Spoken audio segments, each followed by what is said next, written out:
welcome back, everybody. Thanks for sticking with us. We're at Munson Williams Proctor Institute. We're at the site of the Louis Comfort Tiffany exhibit, which is the new exhibit down here. Beautiful exhibit, and there's about 60 pieces to it. We're with Anna D'Ambrosio. And I ask you this question whenever we come down here for these things, but I find it interesting. How do you decide? I mean, there's so much. What to bring, yeah, sure. There's so much art in life, in the world. How do you decide? Well, not always an easy decision, right? So what we want to do every summer is bring something to the community that people can't see elsewhere. So, that's one of the factors.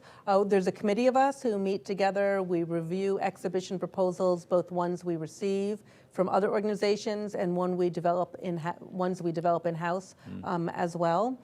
This exhibition has great context in our collection because certainly we have a fabulous late 19th and early 20th century painting collection for context, and then we have the decorative arts collection. So this one seemed like a perfect marriage for us. And the Proctors play a big role in that, do they not?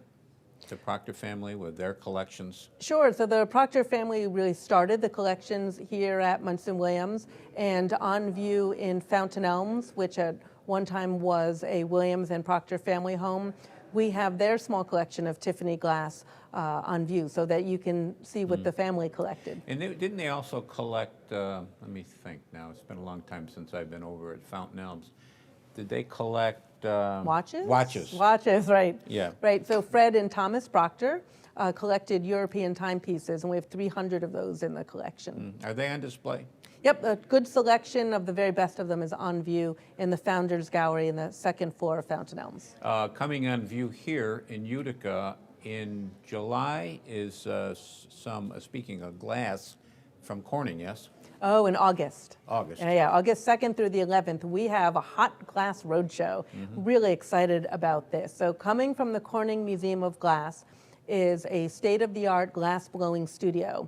And it comes in a big tractor trailer. It's going to pull up and park on the front lawn of the Museum of Art, right along our front steps. It kind of unfolds into a glass blowing studio with a stage. 4 gaffers or glass blowers travel with it. And for 10 days, we'll have phenomenal glass blowing programs right on the front lawn of the museum. Special events, free events, a hot glass fire and ice party coming up. And it's really going to be a host of fabulous 10 days coming up. I'm reminded that I'm looking over to my left, and there's a couple shades that you can design. Is that for kids or for anybody? For anybody. Yeah. With all the exhibitions, we want to have a component, so there's a hands-on component, so you can bring your kids, even to a glass exhibition, you can bring your kids, and they can create their own lampshade. We even have some pieces of glass in the beginning of the exhibition that you can touch, so that you can see the different textures of glass that were used in the windows. When there was a group from Paris coming through today as we talked, just by chance, and I saw them taking pictures. What's the policy here at Munson Williams about taking pictures? So when it's our permanent collection, we're always happy to have people take pictures. With loans and loan exhibitions, it always varies, but it's great with the Tiffany show, people can take photos. This must be something, and I've never seen it, maybe you'll invite me down to see it sometime, but I've never seen an exhibit being, what do they call it, when a musical comes into the Stanley, they unload, they set up, it is, right. I'd like to see that. That's got to be complicated. Sure, yeah, we'll have to do it another time. We plan these exhibitions 3-4 years ahead, and it always seems in the last 3 weeks, magic happens in the galleries, because that's when the artworks might come in and get unpacked, when all the label copy and all of the arranging of the installation. We always have a design for what the exhibition is going to look like. But as a curator, you're always fussing and moving things and knowing something's a better angle or 2 objects look better together than you had thought. So there's always changes. Yeah. Your expertise is decorative arts? Yes. Is there something along those lines that you'd like to see brought in here to Munson Williams? Got something in the back of your mind that you think would be a... Oh, well, there's always another show, right? Another one. We're planning out for 3 and 4 years, and I will say we have some really, really wonderful summer exhibitions coming up in the next 3 or 4 years. I won't give you any spoilers, Okay. but you're definitely going to want to come and see them. Is the attendance, and I know you track this kind of stuff, is the attendance at Munson Williams going like this? Is it going like this? Is it going like this? It's definitely not going down. It has gone up over about 5 or 6 years and leveled off. You know, it depends so much on programs and exhibitions, and there's so many variables that come into play, but our attendance is really strong.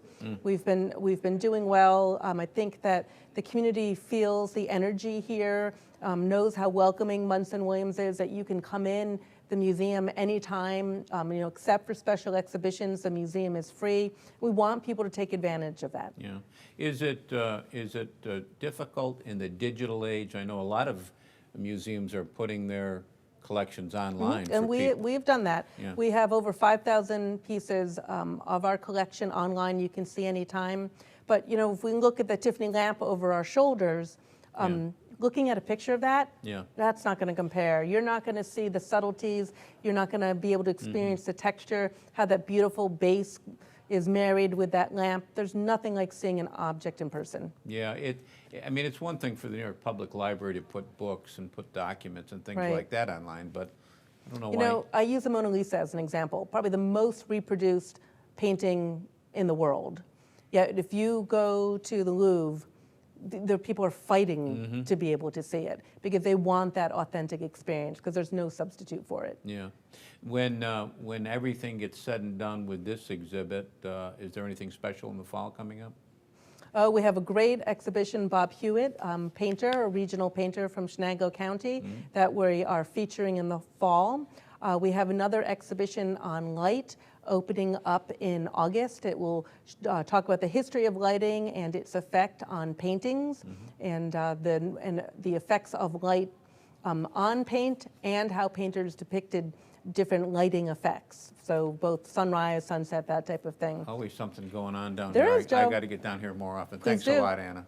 That's going to do it for us this week. We'll be back next week. We'll do it all again. Don't forget cnyhomepage.com. Lots of good stuff there. Until next time, take care of yourself, everybody.